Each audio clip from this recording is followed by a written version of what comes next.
أعوذ بالله من الشيطان الرجيم بسم الله الرحمن الرحيم رب اشرح لي صدري ويسر لي أمري واحلل عقدة من لساني يفقهوا قولي। আপনার গত ক্লাসে বেসিক্যালি বলছিলাম যে মানুষ যখন কোনো কিছুর মানে ইবাদত করে না বলে দাবি করে, বা আমরা আসলে যখন আল্লাহর ইবাদত করি না তখন আসলে আমরা আল্লাহর কোনো সৃষ্টির ইবাদত করে ফেলি। মানুষ হচ্ছে ইবাদত প্রবণ, হ্যাঁ, বা কোনো কিছুকে ফলো করতে চায় মানুষ, মানুষ আসলে পারে না। তো এই জিনিসটা আমার কাছে মনে হয় যে আরেকটু আমরা ক্লিয়ারলি বুঝবো যদি আমরা আমাদের হার্টটাকে একটা কন্টেইনার বা পাত্র হিসেবে চিন্তা করি। তাহলে ব্যাপারটা হচ্ছে যে এটা আসলে যদি আমরা ভালো কোনো কিছু দিয়ে যদি ফিল আপ না করি, তাহলে এটা ফিল্দি বিষয় দিয়ে ফিল আপ হবে, এটা কখনো খালি থাকবে না। হ্যাঁ, তো এই জন্য আসলে মানে পজিটিভ অল্টারনেটিভের পয়েন্টটা এতটা ইম্পর্টেন্ট, অথবা পজিটিভ অল্টারনেটিভ ক্রিয়েট করাটা আমার মনে হয় যে ইসলামিস্টদের জন্য এতটা দরকার। তো ধরেন একটা জিনিস আমি একটু বলি যে আমি যখন স্কুলে পড়ি তখন আমার কাছে একটা জিনিস খুব অবাক লাগতো, যে আমি দেখতাম যে আমার একাধিক ক্লাসমেটদের বা ফ্রেন্ডসদের এরকম ছিল যে 3-4 বছরের মধ্যে তারা 3-4টা অ্যাফেয়ারে জড়িয়ে গেছে। হ্যাঁ, এবং তারা ঠিক মানে আমি তাদেরকে ঠিক ক্যারেক্টারলেস টাইপের বলবো না, তারা প্রত্যেকবারই কমিটেড ছিল, বাট রিলেশন গুলো ঠিক ওয়ার্কআউট করতো না। তো আমি তখন চিন্তা করতাম যে একবার কাউকে বলে যে ভালোবাসি, তোমাকে ছাড়া বাঁচবো না, আবার 2 দিন আবার তারপর তার সাথে রিলেশনটা কাট হয়ে গেলে আবার 7-8 মাস পরে কিভাবে আরেকজনকে সিমিলার কথা বলে বা আরেকটা রিলেশনে কিভাবে জড়ায়। তো এই জিনিসটা আসলে বেসিক্যালি মানে আমার তো আলহামদুলিল্লাহ মানে বলবো যে বোঝার হরাইজন আরো এক্সপ্যান্ড হয়েছে যখন আমি ইসলাম প্র্যাকটিস শুরু করছি। তো আমার কাছে তখন আমার এই হার্ট যে একটা কন্টেইনার, এই কনসেপ্টটা যখন আমার কাছে ক্লিয়ার হয়েছে তখন আমার কাছে মনে হয়েছে যে হ্যাঁ আলহামদুলিল্লাহ এটা আসলে হইতো। বিকজ যখন মানুষ প্রেম করে, আমাদের আমাদের ব্যাক সেই 2 দশক আগের কথা বলছি, তখনকার সময় দেখা যেত যে ফোনে কথা বলতেছে রাতের বেলা, ছবি তুলে কাউকে পাঠাচ্ছে, সে সুন্দর লাগতেছে বলতেছে, হয়তো বা তার সাথে একটু ঘুরতে যাচ্ছে, একটু মেসেজ আদান প্রদান করতেছে। যখন কোনো রিলেশনশিপে থাকে না তখন এই একটা ভ্যাকিউম সৃষ্টি হতো, এবং এই ভ্যাকিউমটা, শূন্যতাটা এত তীব্র ছিল যে কারো না কারোর সাথে কথা না বলে থাকতে পারতেছে না। মানে ওই কারোর সাথে রাতের বেলা কথা বলতে হবে, এই চাহিদাটা থেকেই দেখা যাচ্ছে যে সে আরেকটা রিলেশনশিপে জড়ায় যাচ্ছে। এবং আমি জিনিসটা আরো প্রকট ভাবে বুঝতে পারছি যে আমি যখন ইসলাম প্র্যাকটিস শুরু করে আমার আব্বা মারা যাওয়ার পরে, বেসিক্যালি আমি তখন ইউনিভার্সিটি 2nd ইয়ারে পড়ি, এবং তখন আসলে আমার জন্য খুব একটা নাজুক সময় ছিল। বিকজ এট দ্যাট মোমেন্ট আমার মানে ওই সমসাময়িক সময় আমার বোনের বিয়ে হয়ে যায়। আমার বোনের সাথে আলহামদুলিল্লাহ আমার খুব ভালো একটা রিলেশন ছিল। আমার সবচেয়ে যে বেস্ট ফ্রেন্ড ও দেশের বাইরে পড়তে চলে যায়। So I was really lonely. এবং তখন মানে আল্লাহ মাফ করুক যে আল্লাহ সুবহানাহু ওয়া তাআলা যদি তখন আমাকে গাইড না করতেন, ইট ওয়াজ ভেরি পসিবল যে আমি একটা মানে আমি একটা হয়তো বা রং পথে চলে যেতাম, because I was really lonely. এবং তখন তখন মানে আমি তো আসলে তখন মানে আমি মানে এটা রাইট না রং মোটিভেশন জানি না, বাট তখন আমি আসলে কোনো ধরনের নেগেটিভ কাজ করার আগে আমার কাছে মনে হতো যে আমি তো তাহলে নেক্সট সন্তান হতে পারবো না, তাহলে নেক্সট সন্তান হচ্ছে তাহলে আমার দোয়া কবুল হবে না। নামাজ পড়বো, পর্দা শুরু করবো, প্রত্যেকটা জিনিসে, বা কোনো একটা হারাম কাজ করব না, মনে হতো যে আমাকে নেক্সট সন্তান হতে হবে, না হলে আমার দোয়া কবুল হবে না। তো এভাবে আসলে এই যে বোধটা আল্লাহ সুবহানাহু ওয়া তাআলা আমাদের মধ্যে সৃষ্টি করেছেন, আমার মধ্যে তখন সৃষ্টি করেছিলেন, এভাবে আসলে উনি আমাকে সেভ করেছিলেন। তো এখন আমার কাছে মনে হচ্ছে তখন আমি সবসময় নিশাচর, মানে তখন আমি নিশাচর প্রাণী ছিলাম। আমি অনেক পরে জানছি যে আসলে এই যে এভাবে রাত জাগা এটা আসলে ইসলামিক লাইফস্টাইল না। প্রপার লাইফ মানে আল্লাহ সুবহানাহু ওয়া তাআলা রাতকে ঘুমানোর জন্য সৃষ্টি করেছেন, এবং প্রপার লাইফ স্টাইলটা হচ্ছে যে আমরা ফজরের পরে জেগে থাকবো, আগে আগে ঘুমায় যাব। তখন থেকে আমি এটা জানতাম না, তো দেখা যেত যে রাতের বেলা আমি যখন খুব লোনলি ফিল করতাম, তখন বেসিক্যালি আমার ইসলাম নিয়ে পড়াশোনাটা শুরু। আমি কি করব, আমি যেহেতু নেগেটিভ একটা কিছু করতে পারতেছি না, সেহেতু মানে আমি জানি যে ওটা হারাম, ওটা যেহেতু করতে পারতেছি না, তখন আমার আচ্ছা ঠিক আছে আমি মানে ইসলামিক ঘাটে, মানে যেহেতু আমি একটা পড়ুয়া ছিলাম, তখন থেকে কিন্তু আমার ইসলামিক পড়াশোনাটা শুরু, আউট অফ লোনলিনেস।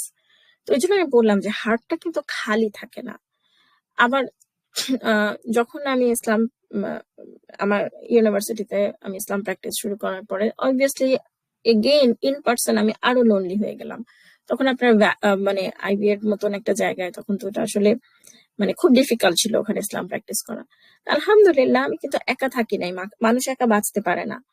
তখন আমার আইবিএ তো কোনো ফ্রেন্ডস ছিল না, কারণ আমি নিজেই তখন খুব নাজুক অবস্থায় ছিলাম। মানে আমার ওই মানসিক দৃঢ়তাটা ছিল না যে ওরকম একটা নেগেটিভ এনভায়রনমেন্ট যে আমি নিজে সাস্টেইন করবো এবং আমি দাওয়াত দিব।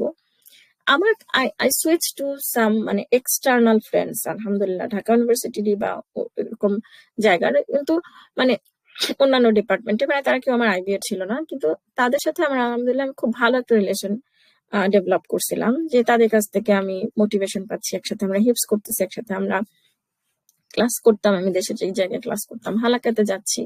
তো I have got some good friends over there. মানে আমি বারবার যেটা বোঝাতে চাচ্ছি সেটা হচ্ছে যে মানুষ একা বাঁচতে পারে না, মানুষের হার্টটা খালি থাকে না। হ্যাঁ, আমাদেরকে পজিটিভ রিসোর্সেস ক্রিয়েট করতে হবে। হ্যাঁ, পজিটিভ রিসোর্সেস ক্রিয়েট করতে হবে। যেমন ধরেন যেটা আমার কাছে মনে হয় যে আমি যখন ছিল, আমি আমি মানে ধরেন আপনারা অনেকে হয়তো বা জানেন যে কোয়ান্টাম মেথডের উপর আমার একটা লেখা আছে, কোয়ান্টাম মেথড আমাদেরকে কোন পথে ডাকছে। তো আমি তখন চিন্তা করি যে আসলে মানে কোয়ান্টাম এত পপুলার কেন? হ্যাঁ, বা তখন ওদের ব্যাক ইন 2012 এই লেখাটা লেখা হয়েছিল। তো আপনি হয়তো বা জানেন যে মেডিটেশন ইটসেলফ, এটার মধ্যে অনেক কিছু থাকতে পারে, ব্রিদিং টেকনিক থাকতে পারে, এটার মধ্যে মানে ফোকাস, মাইন্ডফুলনেস থাকতে পারে, কিছু কল্পনার, কিছু পজিটিভ কল্পনার বিষয় থাকতে পারে, which is by itself fine ইনশাল্লাহ। কিন্তু মেডিটেশনের কিছু আবার লেভেল আছে কোয়ান্টাম বা এরা আরেকটু হায়ার লেভেলে গিয়ে তখন জিনিসগুলো অনেক প্রবলেমেটিক হয়ে যায়। তখন ক্ষেত্র বিশেষে এখানে জিনের ইনভলভমেন্ট চলে আসে। যখন ওরা গায়েব যখন ওরা মানে একটা পর্যায়ে গিয়ে ওরা দাবি করতে থাকে যে আল্লাহর সাথে একাত্ম হয়ে যাচ্ছে অথবা গায়েব দেখতে পাচ্ছে, তখন সেই জায়গাগুলো একদম রীতিমতন প্রবলেমেটিক হয়ে যায় ইসলামের দৃষ্টিতে। তো এই মানে এত ডিটেলস তো বাংলাদেশের মানুষের সাধারণ মানে আম জনতার ইসলামিক নলেজের লেভেল তো আমরা সবাই বুঝি, কিন্তু প্রাথমিকভাবে কোয়ান্টাম হচ্ছে মানে কোয়ান্টাম হচ্ছে যখন মানে কোয়ান্টামের একটা মানে একটা বিজনেস স্ট্র্যাটেজি হচ্ছে ওরা সবসময় রিলিজিয়াস, স্পেশালি মানে মুসলিমদেরকে ওরা অনেক বেশি অ্যাট্রাক্ট করতে চেষ্টা করে। তখন অনেকে একটা কথা বলতো যে যদি আপনি নামাজ পড়েন তাহলে আপনার মেডিটেশনের দরকার কি, নামাজের সাথে মেডিটেশনের একটা কম্পেয়ার। তখন কোয়ান্টামের অ্যান্সার থাকতো, আপনারা যদি এফএকিউতে দেখেন যে তখন অ্যান্সার থাকতো যে নামাজটা মন দিয়ে পড়ার জন্যই মেডিটেশন করা দরকার। অনেক মুসল্লি, অনেক মানুষ তারা মানে কোয়ান্টাম থেকে এত উপকৃত হয়েছে যে তারা তারা নাকি এত মধুর নামাজ পড়ছে, আগে এরা কখনো নামাজ পড়ে নাই। এখন কথাটা হচ্ছে কি যে ইট ইজ আ ফ্যাক্ট যে নামাজ পড়ে আমরা সবাই ওই তৃপ্তিটা পাই না। কিন্তু সমস্যাটা কোন জায়গায়? সমস্যা কারণ আমরা যদি একটু চিন্তা করি, কারণ হচ্ছে যে আমরা কেন নামাজ পড়তেছি সেটা জানি না, আমরা নামাজে কি পড়তেছি আমরা জানি না। নামাজ এন্ডস আপ বিং ওঠা বসা। তারপর শয়তানের ওয়াসওয়াসা তো আছেই। আপনি হয়তো বা মানে এখন যেমন আলহামদুলিল্লাহ আমি নামাজে কি পড়তেছি I know every bit of this, even then সবসময় তো কনসেন্ট্রেশন থাকে না, সেটা হচ্ছে হয়তো বা শয়তানের ওয়াসওয়াসা। একটা শয়তান নিয়োজিতই থাকে মানুষকে নামাজ থেকে ডাইভার্ট করার জন্য। ইন জেনারেল আমি বলতেছি যে আমাদেরকে উই হ্যাভ টু অ্যাকনলেজ যে আমরা মুসলিমরা, বাঙালি মুসলিমরা বা অ্যাভারেজ ওয়ার্ল্ডের মুসলিমরা যেভাবে নামাজ পড়ে সেখানে একটা ভ্যাকিউম তৈরি হয়, শূন্যতা তৈরি হয়। তারপরে ধরেন এই যে শিকড়ের সন্ধানে বইটা আমি লেখার চেষ্টা করেছি, কেন? বিকজ আমার কাছে মনে হয়েছে যে আমরা সবাইকে বলবো হ্যাঁ আপনি একটা ভাষা না বুঝে তেলাওয়াত করবেন না, অর্থ পড়েন, অর্থ পড়েন। অর্থ পড়তে গিয়ে কি মানুষ কোনো মানুষ কোনো ডিফিকাল্টির হচ্ছে? কারণ আমি সম্মুখীন হচ্ছে, কারণ আমি আমার নিজের জীবন দিয়ে দেখেছি যে উইথ ডিউ সিনসিয়ারিটি আমি কোরআন পড়তে গেছি, আমি বুঝি নাই, আমি ছিটকে চলে আসছি, আমি ধরে রাখতে পারি নাই।